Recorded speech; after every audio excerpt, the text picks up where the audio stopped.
proliferation of tools. It's really built to make cybersecurity easier.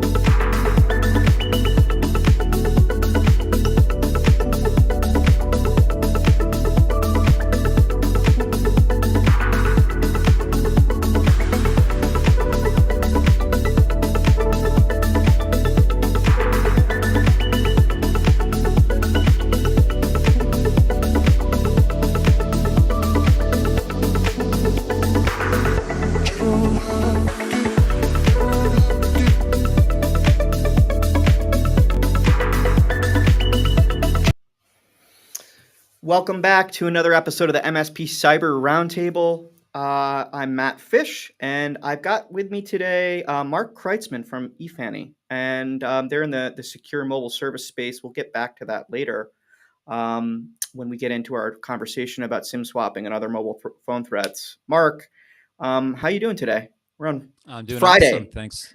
Glad to be here, and yeah, very happy it's Friday, and appreciate you having me on. So it's Friday. Do you have your evening dinner or like some kind of special meal plans coming over the next like day or so? Yeah, no, it's been a pretty busy week, so I'll All wake right. up tomorrow morning and then create plans from there.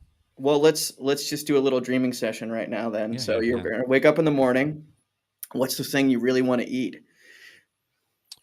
Well, I every time I wake up, I walk to the ocean, walk on the beach, and I'll grab a coffee. Usually when I'm walking, and every once in a while, I might even pull out my phone, do a video for Efani, and on whatever the thought is about SIM swap security or related fields, and then go for a regular breakfast. So So the old eggs and bacon and toast and crispy grease after that like morning moment. So I I asked Mark before he came on air. I was like, "So you got holiday plans?" He's like, "No, I don't have any vacation plans. I travel a lot for work." But then he surprises me and says he wakes up and walks on the beach in the morning. So that's you get yeah. your holiday every day. I try to work from great locations, and the closer I can be to the ocean, then the better for me. That's pretty great. All right. So first time on the show, before we get into your value space and your mission, I want to talk about what brought you to this corner of the security space. And you're on the edge of cybersecurity. Certainly, the security of mobile service is an important keystone in uh, identity management.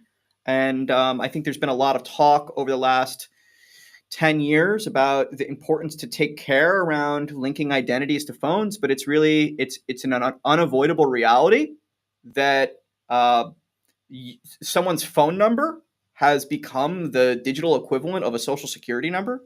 So you could argue over how secure it is, whether it should be that way, but that's the world we live in right now, and we've seen all these huge attacks in that space. And before we get into that, though, I'm curious, what was the journey in your life that led you into?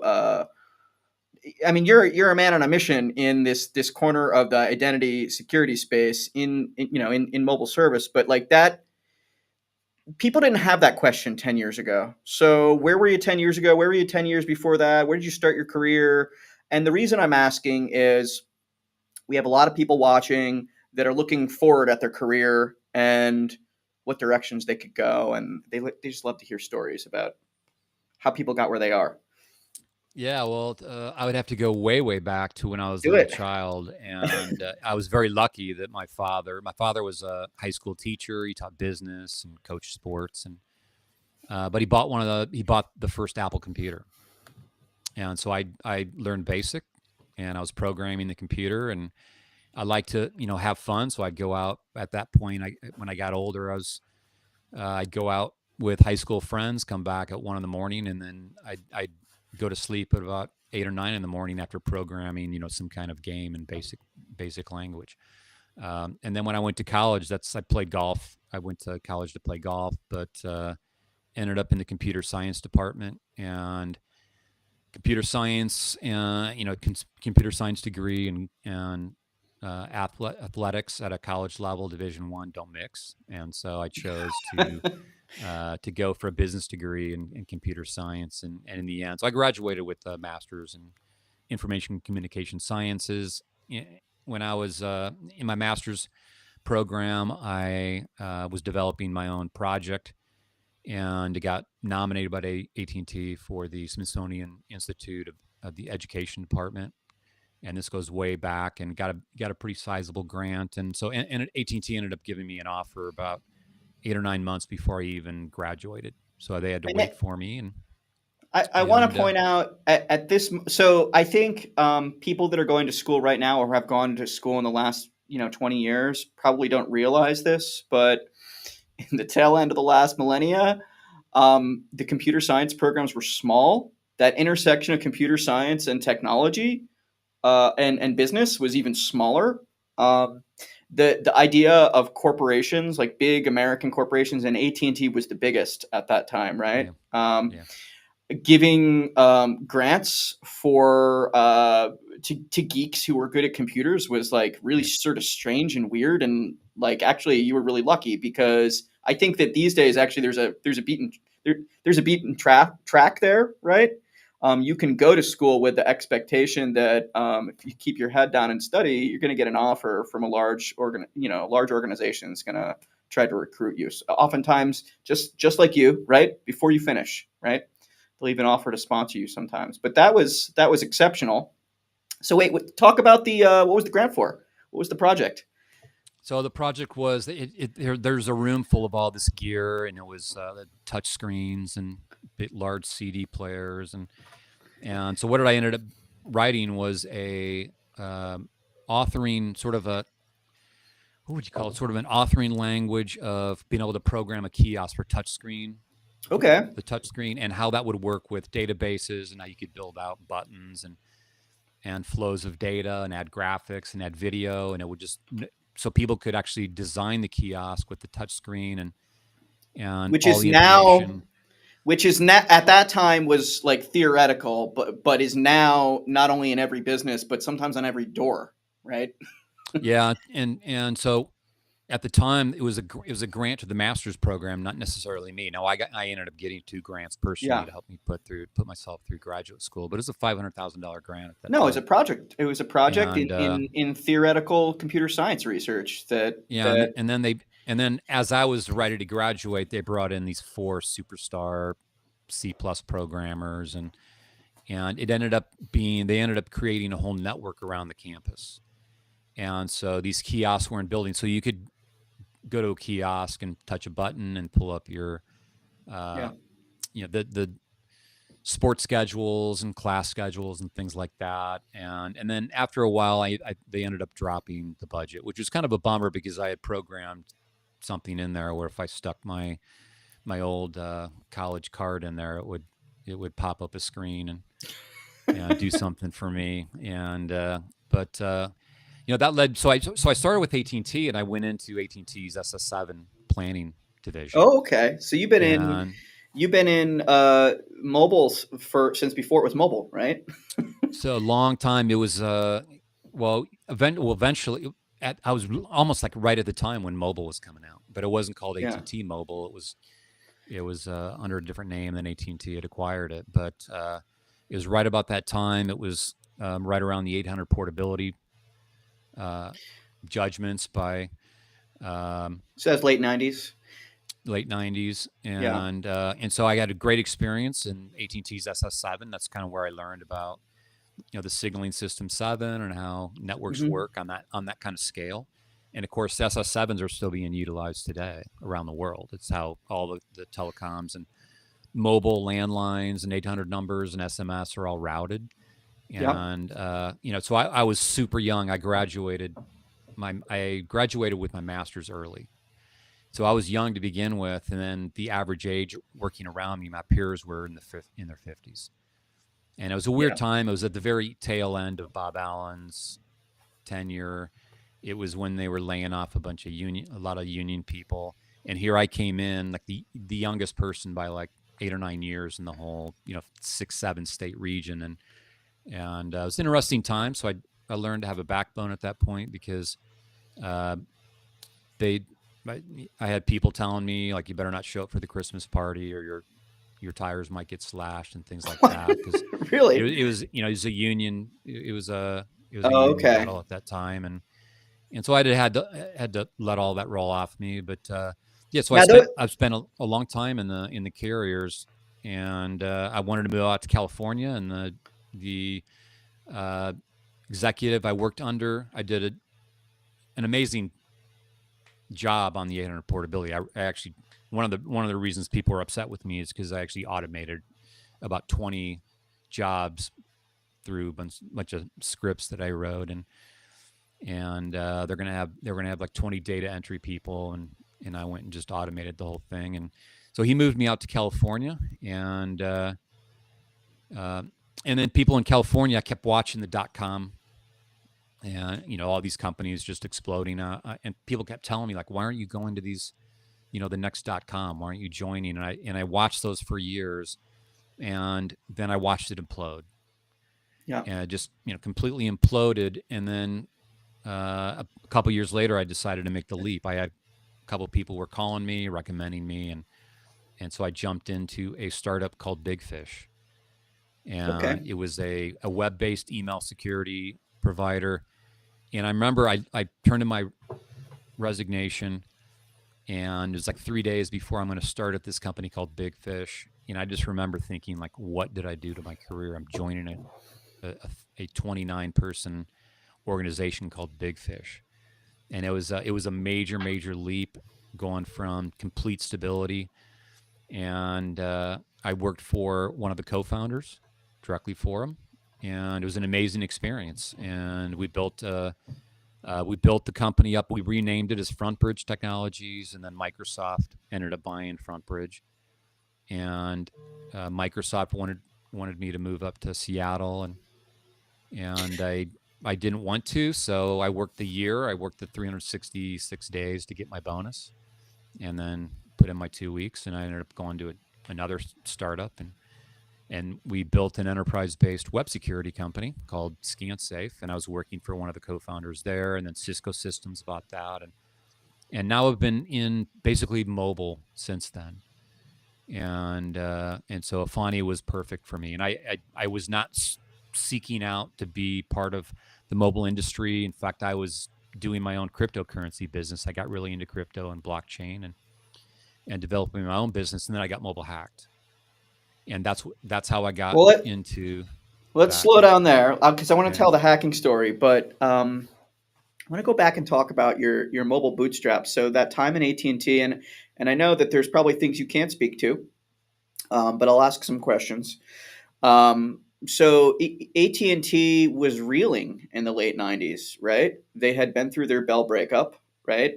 And the mobile business was sort of like becoming a real business because for a while it was just a product, right? yeah. Um, and actually, I forget the exact mechanics, but I believe AT&T was at one point an inside-out merger, right? Didn't Singular come pick them up, something like that? There's like a merge there, and it's not this Yeah.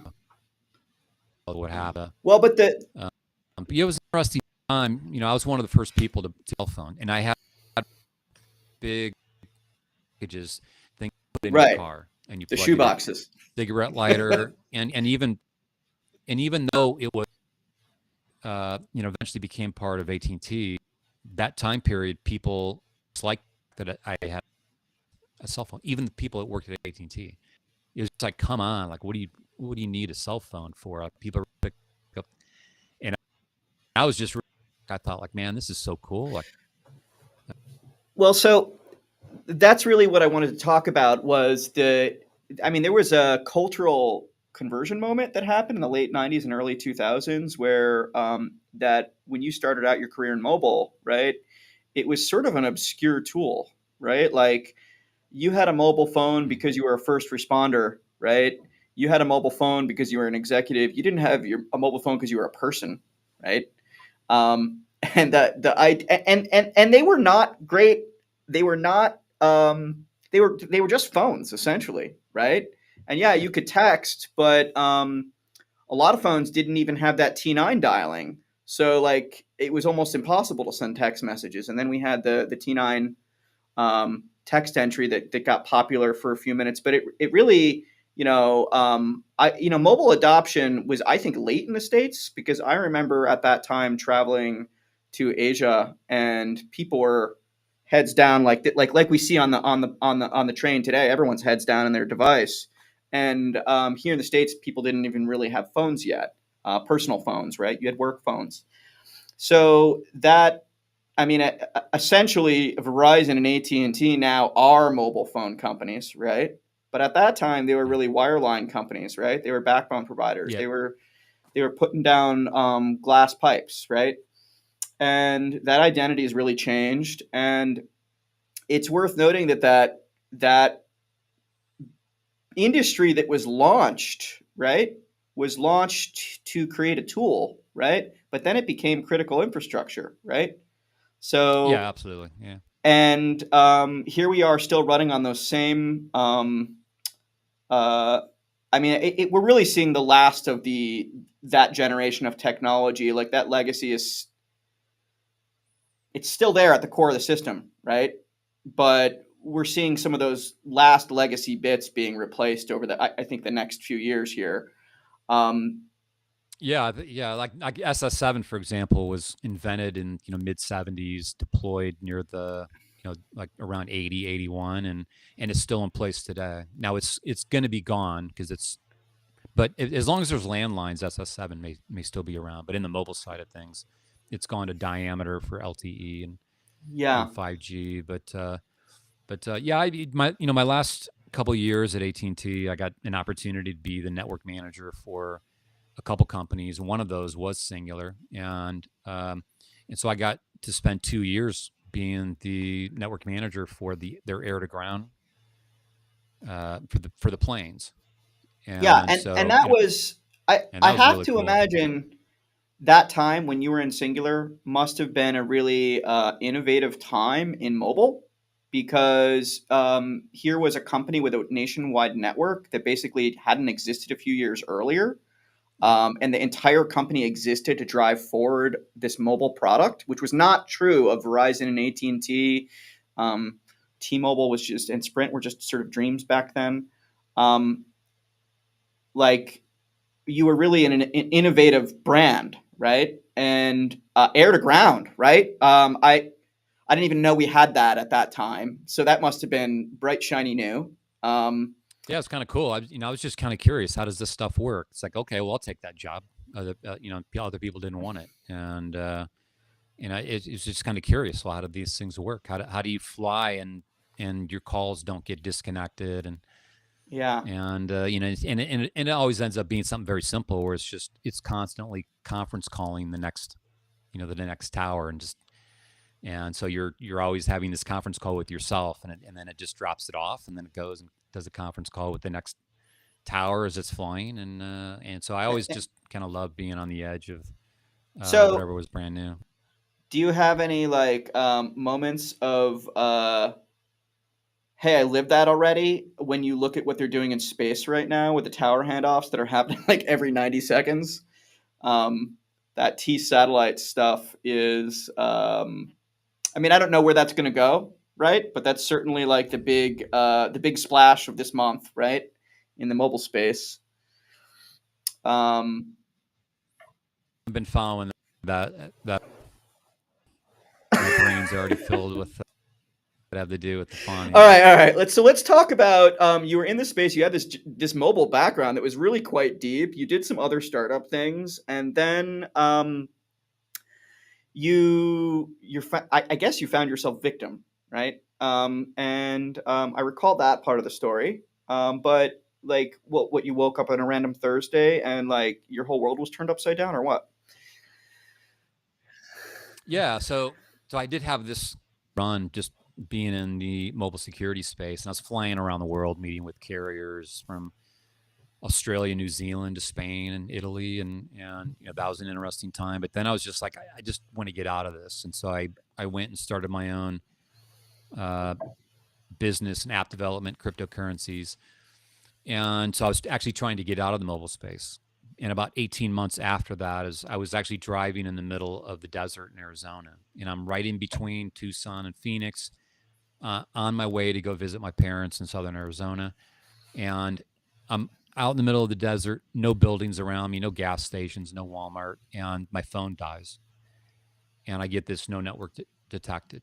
So And just so like no bars, SOS at the top or something like it's that. gone. Yeah, it's gone. And so I start to panic, and I'm thinking, boy, I hope my credit card expired. I hope I didn't pay my bill. Like, please don't let this be a mobile SIM swap.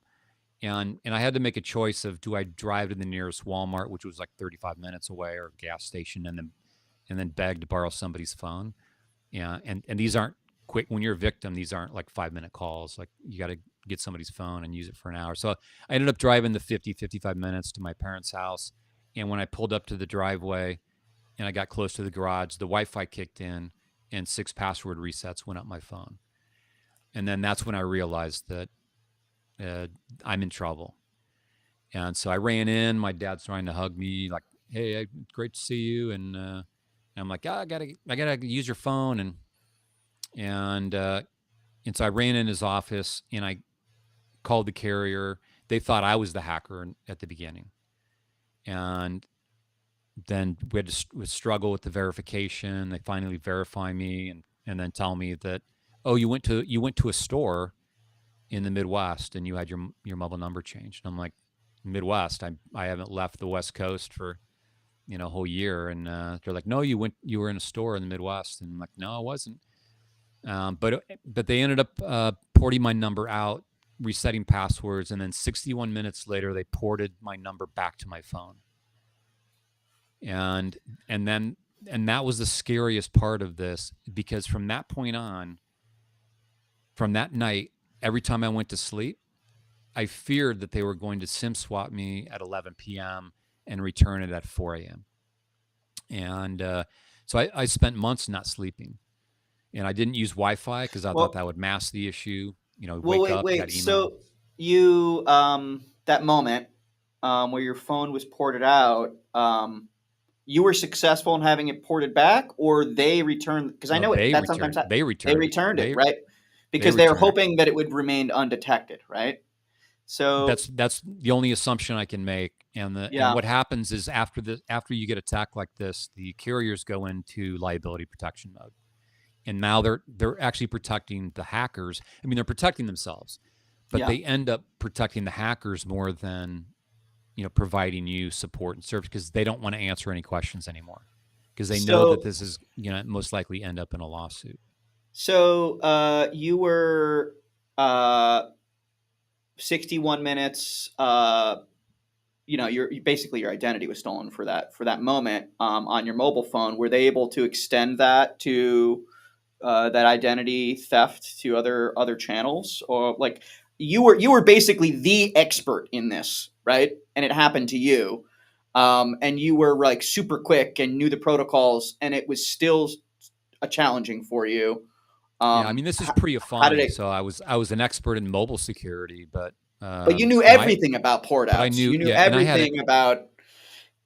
Yeah, and I had my profile with the carrier set, so that I had the PIN, I had everything set up that way. But to make any change to my account, I had to be in the store. This is the way I set it up. I had to be in the store with my passport, my driver's license, and me in person. And so I thought I got this covered. And so, to try and make a long story short, I had many arguments with the carrier trying to get information. I had police call them, and they told police that it required a subpoena. And so I ended up actually tricking another third party store. And so I happened to be in South Lake Tahoe, went into a third party store and told them that, hey, on this specific date a while ago, I was traveling and this person did an amazing job for me. They ported I thought I lost my phone, They ported my number to a backup and then ported it back. I promised them I was going to send them a thank you card and a gift card for Christmas to let them know. And could you get their identity? And so they went in their computer thinking that I was going to send this person a thank you card and gave me their employee ID. And then through that employee ID, I understood that it was out of Memphis, Tennessee, and it was a third party store. And when I called the carrier, that's when they basically had finally admitted everything. And what it turned out was that it was one of the employees on their last day decided to pick 3 or 4 people, and that they just lied to the computer that I was standing there in a store in Memphis. So my requirement to have me physically be in there with my passport and driver's license was irrelevant because the person working at the store simply just lied to the computer and said that I was standing there. Yeah, and I understand there's multiple ways to get at someone's number, but even the impersonation, like basically that ID in the store is pretty easy to get through. In fact, you can order that like Amazon. You can just order a SIM swap, even with that type of identity protection on all of the major networks.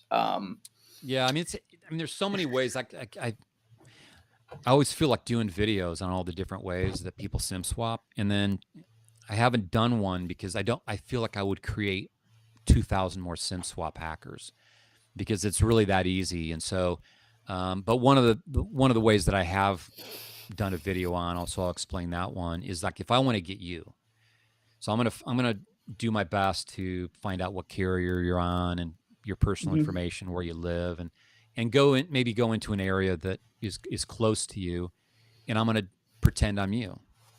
And now they're gonna try and verify me as you, and they say, okay, what's your birthday? It's like, well, I don't have that. And okay, well, we can't verify you. Like, I'm gonna go find that information and go to the next store. Yeah. What's your mother's maiden name? I'm gonna go get that. I'm gonna go. So there's no penalty for me like going from store to store. And so you can impersonate people, and AI tools at this point. A lot of people don't really realize that. And I've had this demoed for me. And so you can go on LinkedIn and say, okay, tell me everybody that's an executive that owns Bitcoin, and Mhm. everybody that's in the U.S. And you can narrow it down. And then there's AI tools where it'll get one layer of information about them. And okay, well, give me for this segment, give me everything you know, and it's going to list every email, landline, and phone number associated with you for your whole life. It's going to come up with emails that you forgot about that you ever used. It's going to come up with phone numbers of family members, but it's going to come up with your emails. And so now, if I have, let's say I get a list of your 5 emails, and I don't know how many you have, but I get a list. So I can go to all the top banks. I can go to the top cryptocurrency. I can go to the top email companies, put your email in there and say, forgot password, and see what kind of reaction I get. And so to be able to do homework on people, it's like, if it says like send an SMS, well, now all I got to do is SIM swap you, and yeah, and you're going to be toast. But if it says like enter a 6-digit authenticator code, so now I know that I got to SIM swap you. I got to get into your email or emails and find notifications in there around, are you using Duo? Are you using Google Authenticator? Which app are you doing? I'm going to try and reset it. And so pros can do a lot of homework on people. And once they target that person, it was Princeton did a study, and they were 79.9% successful on SIM swapping. And the only reason it wasn't higher is because they set an end date. And so by this end date of their study, they SIM swapped. It was 39 out of 50, I think. And the ones they didn't have time enough to SIM swap, they got start dates, birth dates, information about those accounts. And so given more time, they could have done it. And so Now, I think there's a lot of people that they think about this as being struck by lightning, right? That lightning strike mentality, and they think, well, yeah, I understand it may be possible to impersonate someone else, but no one's going to target me. No one I know cares enough to go try to be me in a physical store. But like the barrier here is pretty low because there's actually professional operators that do nothing but SIM swaps all day, and yeah, Well, and there's you just insiders. There's insider gangs that get busted at the carriers, and then there's but SIM swap gangs out of but there's UK a that get marketplace, people. right? Yeah. Oh There's yeah. even a market price, and you could just on any given day of the week go out there and order a SIM swap, and pretty reliably you're going to get the number or some whatever you were trying to achieve is going to be achieved, and if not on a Monday, you can try again Tuesday with someone else, and it's not that there's nothing you can do, right? But it is the barrier is extremely low, right? Yeah. For someone that wants to do this, they don't have to go sneak into a store and stick their necks out, right? They may No, just they get. have to Yeah. like spend like $50, $20, $10 in Bitcoin, right?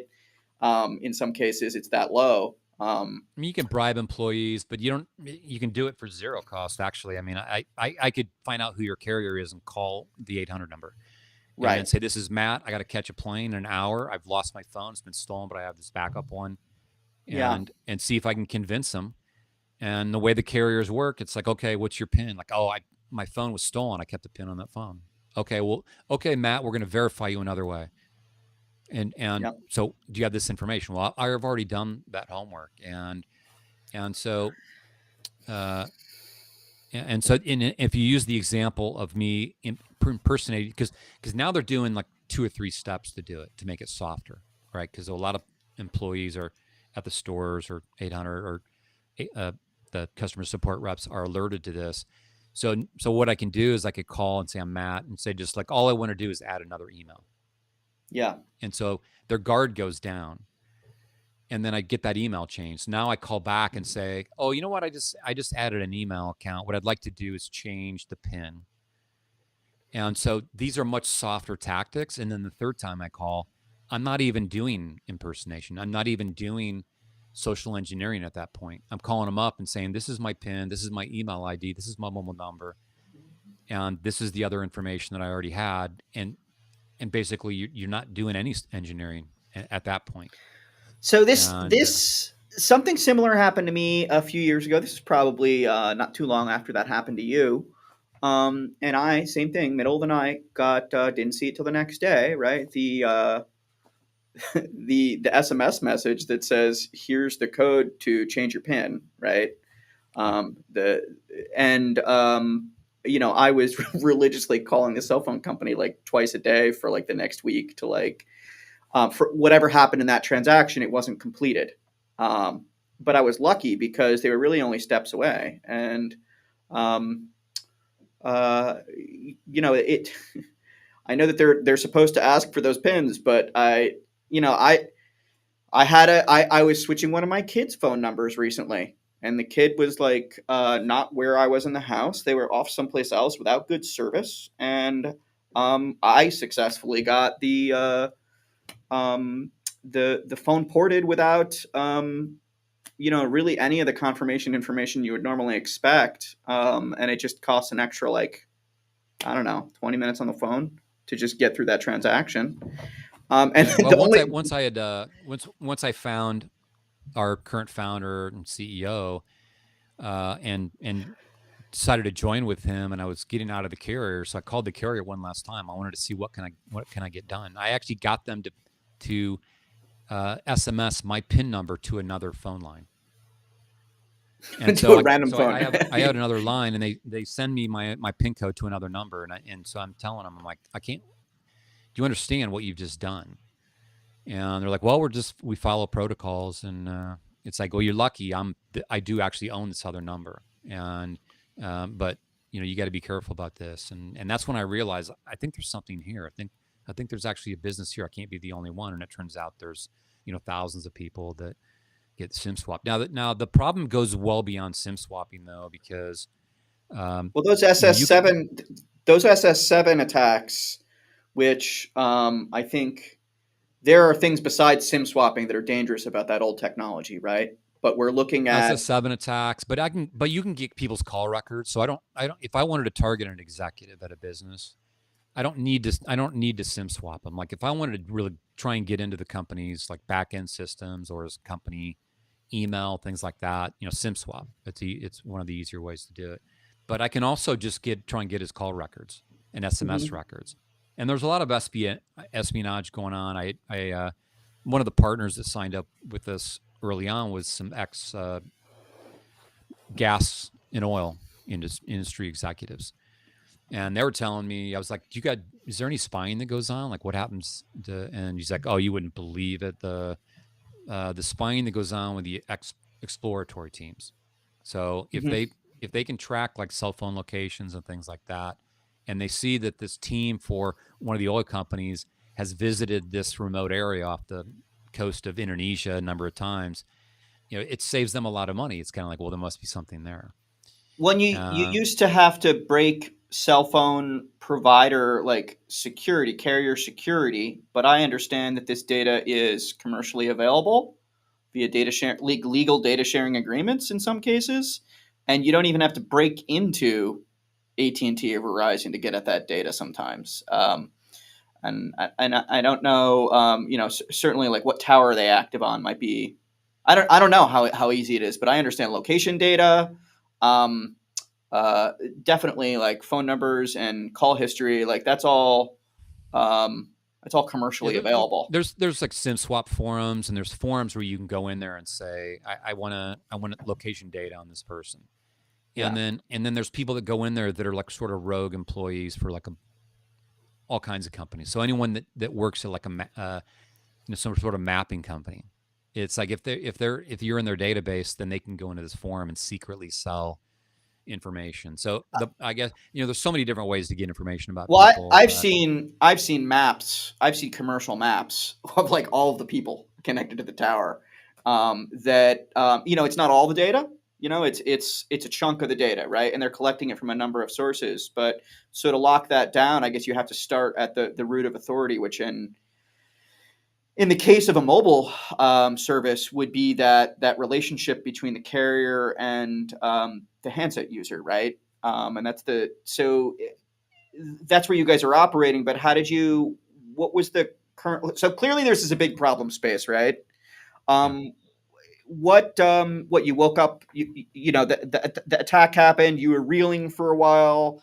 You knew there was an opportunity. You found your co-founder, and then did you guys go right out and go sign some MVNO relationships? And you knew what Efani was going to be, or what was the journey to product, so to speak? Yeah, so he at the time was building with a couple other guys building one of the largest Bitcoin ATM networks in the world, and so he got attacked multiple times, and so he Hmm. actually became his own MVNO, and it's a Okay. very expensive way to serve yourself and your family mobile service, but he wanted to stop it. So at that point, there wasn't like an expense he cared about. It's just like, I got to have this stopped. And his thinking was that even if I went out for breakfast and somebody put a gun to my head, how do I make sure that I never get SIM swapped? And so he had built that for himself and his family members, and then a couple buddies wanted to use it. And then I came along and I didn't know him. I was just like, hey, is this for real? And I've never been this angry. I've been in cybersecurity, since 2002, and I've never been this angry in my life. I feel violated, and it was sort of a pet project for him. I was like, this is what I do. I work for, uh, I find solutions and I go help him build it. And I'd love to partner with you. And so he already had an MBO agreement with one of the carriers. Um, it was like, okay, what do you think what's the first thing we should do? And he had it under the name Don't Port. And I thought it was too specific. And it's like, the first thing we should do is change the name. And we changed it to Efani. And we meant it as a temporary name. And then we just got kind of used to it after like 30 days. And it's like, okay, do we want to change this? And then I went on the internet and I looked, what's the definition of Efani? And it had enlightenment and things like that. And it was like, at that point, it was like, yeah, no, we can't. Well, once you You start know, building brand equity, right? Yeah, yeah. I mean, It's a good brand. we didn't It's a good brand. operate it under it long enough to like have the brand equity out of it. But it was sort of like the words that sort of were associated with the word Afani. To me, it sort of felt kind of European, like Hmm. um, even though it's not European, but it had enlightenment and intelligence and things like that. So I was like, okay, well, we can't change that. And then we're just two of us doing 7x24, and we added one customer per week, and then two, and then three, and then it became five or six, and the two of us could handle it. And it's kind of crazy. If somebody called us at 1 in the morning, I'd pick up the phone, and and then all of a sudden, these mobile hacks started creating SIM swaps. And so every time there's a big mobile hack, people started calling us, and they're like, "Oh, I got SIM swapped," or somebody at work got SIM swapped, or um, yeah, or they're getting like spam messages, text messages, trying to gather information from them from one of these big hacks, and then we just started growing. And every time there was a data breach, there'd be like a spike, and we had to hire. And so we literally grew out of just organic, no marketing, Now, and it's worth noting here that what you guys are doing, what you've done internally, is you've built essentially a culture of protection, prioritizing the identity protection. You've got governance in place. That's where your brand equity was built. That's what you put your company behind. Um, there are places in the world actually where that's culturally part of what happens in the mobile space. The U.S. is sort of at the opposite of that spectrum, and the big mobile providers are all looking for, what's the lowest friction way to get new customers, right? What's the way to minimize their liability from a regulatory or legal perspective, right? And I feel like we've gone through 7 stages of grief here because for like 10 years, the mobile providers were insisting that this was impossible. It never happened, right? There was literally a period of like more than 5 years where they were saying this. I just got pepper in my eye. They were insisting that this was not occurring, like it was not happening. They were denying actual instances of SIM swapping. I understand that there was a publication that came out from NIST saying you can't trust cell phones anymore, and through some political machinations, like somehow NIST pulled the guidance back. I presume at the hest of the security at the mobile carriers, they're like, no, you can't tell the public they can't trust us. Um, yeah, I have a but theory. I have a theory about that because people always ask, like, well, why isn't this like on the network news on the three big channels? And if somebody goes onto YouTube, and anyone can do this, go onto YouTube and just type in SIM swap attack, and you're going to see just video of victims, or go on and Google Coinbase SIM swap, mhm. and that's a huge form. Every cryptocurrency, that wallet exchange that supports, just lists and lists of people that have gone on there. But my theory is that, and I've actually got a big data point of why this theory is actually not a theory and it's real, is that the telecom industry is the second largest advertisers on the network news behind Mhm. pharmaceutical. And so, the last person who said anything bad about the telecom industry was Lou Dobbs. And on Fox Business, he did like a 5 or 10 minute segment on how the U.S. government bought location data from the carriers with no warrant. They just went to the carriers and paid them and bought all location data. And then 3 or 4 days later, he didn't have a job anymore. Now, that may not be related, but if your advertisers bail out on you, then it's probably not good for the longevity of your show. And but if you go on YouTube and search for SIM swap attack, you'll see all kinds of local channels all over the U.S. how they're going after elderly, they're going after businesses. People have lost their retirement, and of course, crypto and influencers, people that have got their name out there can be targets, and Yeah, so for a number of years it was this doesn't exist. Then it was there's nothing we could do about it. Lately, I've been hearing here's what we're doing about it, but essentially they're doing the same thing they were doing like 10, 15 years ago. There's been actually no traction, no change here from the major carriers. At least, I mean, they may have added protections in, but the successful attack rate has gone up, not down. So yeah, it's like a toggle. It's like protect your account from being SIM swap. But if you get verified, it's like, okay, well, can you turn that toggle off? Yeah, or if you have an insider, then the insider just turns it off. But the carriers now, what the carriers are where they're at is one is they've all sort of quietly added arbitration clauses into mhm. your, if you're customer of any of the carriers, any of the MVNOs. They all have arbitration clauses.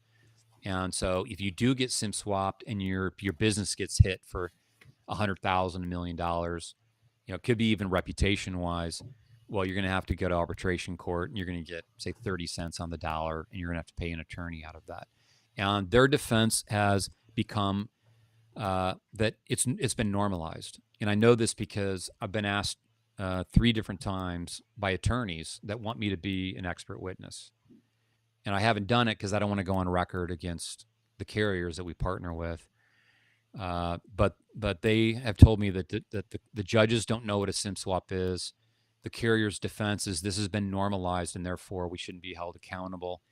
And in most cases, the victims are winning, but they're winning based upon the 20 to 40% to the dollar. Well, they're winning where they push through to the end of that journey, maybe, and most people just take the hit. Most people don't even report it, right? Yeah, well, the attorneys aren't going to touch it unless it's, say, 200,000 or more.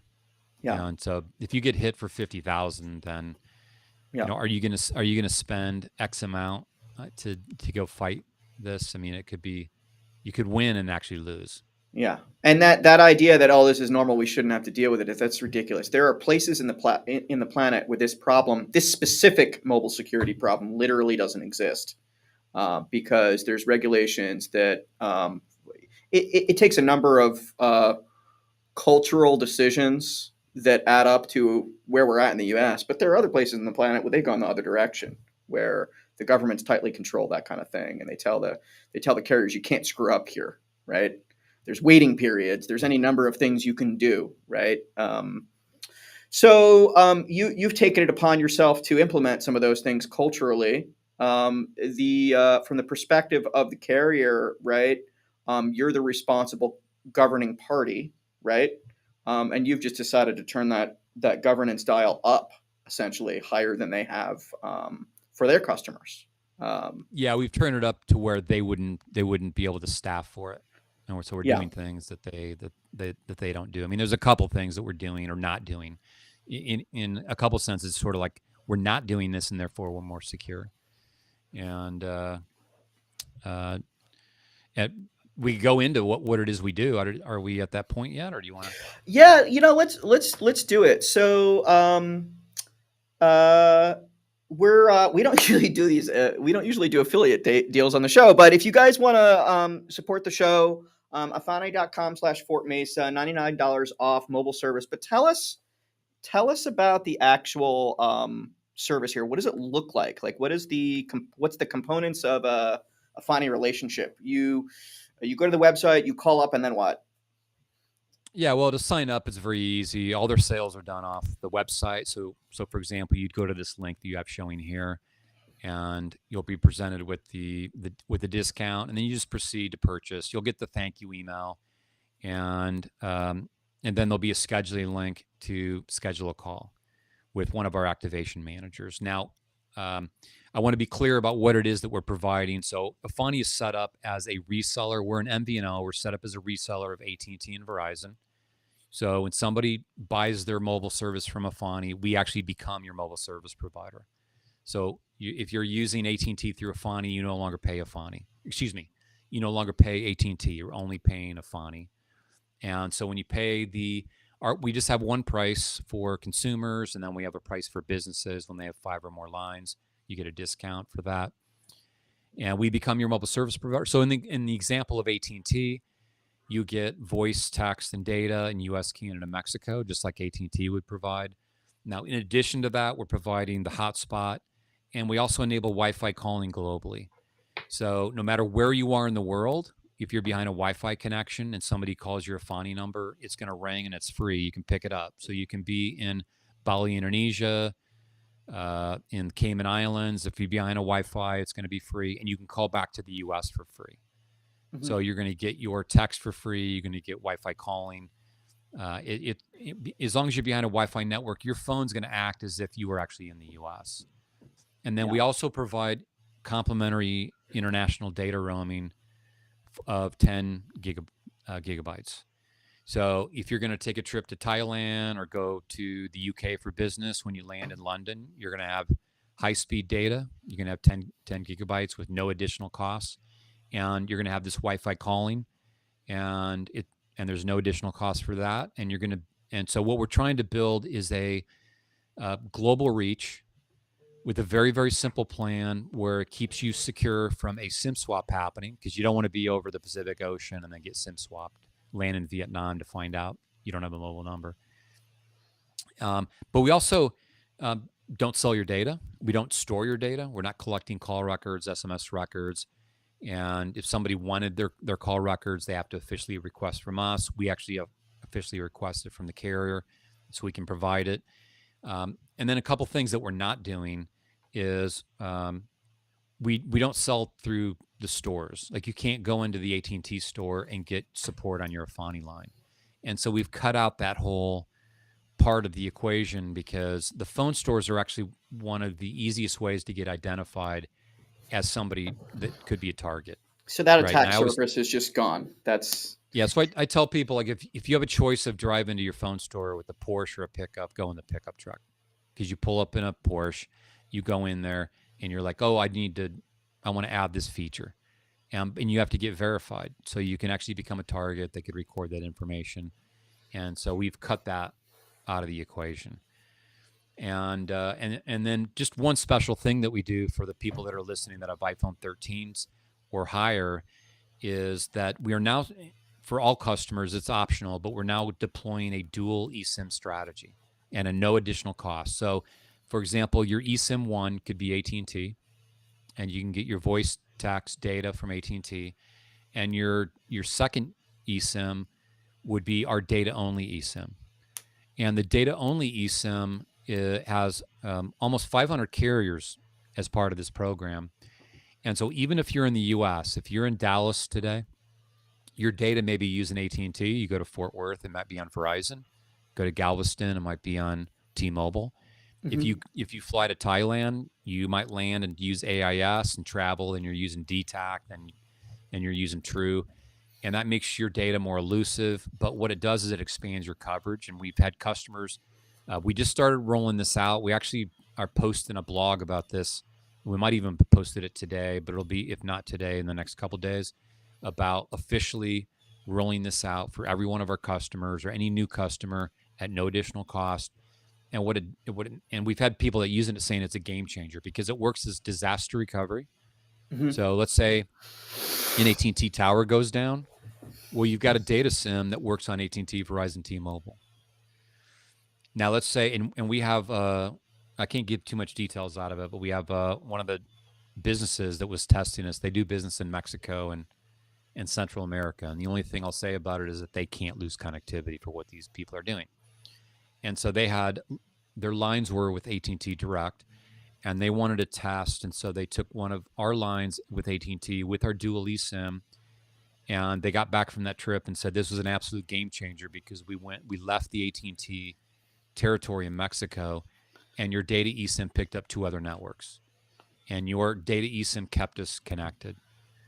And so those are the. I want to get really geeky for a second here, Mark. We have a Yeah. couple minutes left here. One of the things that I recommend for anyone that's looking for high risk target protection, there's a list of things we recommend, and one of those things is to disable roaming. You disable roaming because when you enable roaming on your primary mobile phone service, you open yourself up to IMSI catcher and other types of targeted attacks. But with that roaming service that you have, it's data only. By separating that from the primary phone number, right? You can enable roaming and take advantage of that global reach, multi-carrier approach, right? When you cross borders, when you cross over networks, but actually not risk that primary phone number, right? So you can actually have roaming turned off, still take advantage of that data SIM, and really have the best of both worlds there, which that's notable. That's notable because oftentimes people that are trying to protect themselves from that type of attack, they have to give up roaming. So that's pretty neat. Yeah, absolutely. So if you're, in the U.S., like the carriers we resell are, they turned off their 2G and 3G network, and So the IMSI catchers, that's what they try and do, is downgrade you. And Hmm. so in the U.S., fairly protected. But yeah, when you travel and go to remote areas where they still serve 2G and 3G, Yep. I just don't use my phone. And if it says 3G on it, like if I'm in some remote area, and it's one of the reasons why we buy high speed data for our customers, so that when Hmm. they land, even in a country like Vietnam or Indonesia, that they're going to get the LTE and 5G speed. It's very important. But you could absolutely turn off the eSIM one, and you're still going to roam and with 3 or 4 carriers in whatever country you're in, and you're going to be connected. Which is what I'm used to, is that 20-minute like spelunking journey before you like you get on the plane. You're like sitting in the airport and you're like, okay, am I going to buy a digital eSIM now? Am I going to stop at the whatever store when I'm in the airport on the other side? So I think having that just taken care of, that sounds pretty neat as part of the overall package.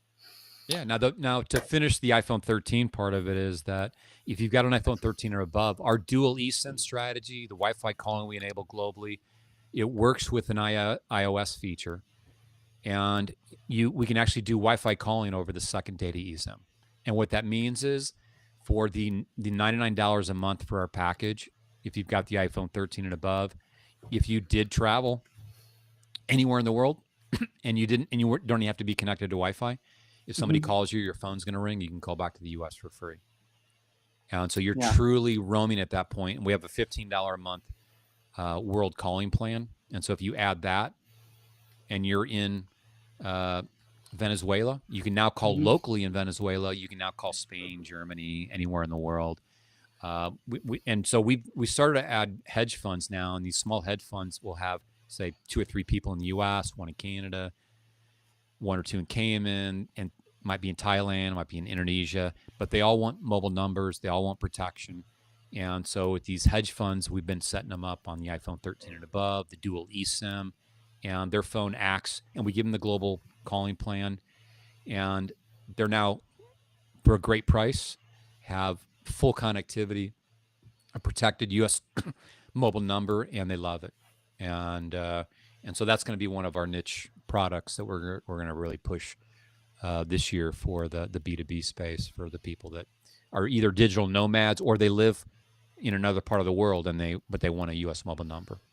Well, that was the new roaming capabilities are interesting for me because it's something I've thought about before, but I didn't know that was an offering. So that's new and exciting. I think for people to do things like that right now, they have to sort of patch it together themselves. Yep. So it's neat to not have to be like a dedicated researcher to figure that out. You Yeah. know. Well, the data eSIM also, your name's not attached to it. Like if you wanted to go to any country, of course you can buy the local eSIM. You're gonna most likely have Mhm. to show a passport and things like that, and so you get and also when you're roaming, you're a guest on their network, and the only thing that's being traded is the billing type information, and so it helps protect your identity. And then the only thing I want to make sure we just cover is that for anyone that has questions or you have concerns, if you go to that URL that you showed earlier, the Efani.com/Fort Mesa, there's a Yeah. book a sales call button on there, and so you can schedule a call, and um, and you can always ask for me too. I'm happy to talk to any of the Fort Mesa community, but we can answer any questions or concerns that you may have. Well, thanks for joining us today. You're our first and really only mobile security marketplace partner because there's no one else in the U.S. that's really trying to solve this problem the way you guys are right now. So I'm happy to have you in the community, and anyone who's looking for protection of important. It's really the governance of your mobile identity. Please reach out to Efani. Thank you, Mark. We're going to get out of here. Anyone that's down in Nashville at the GTIA event next week, please come by our booth at ChannelCon. And until next time, stay safe, everyone. Thank you.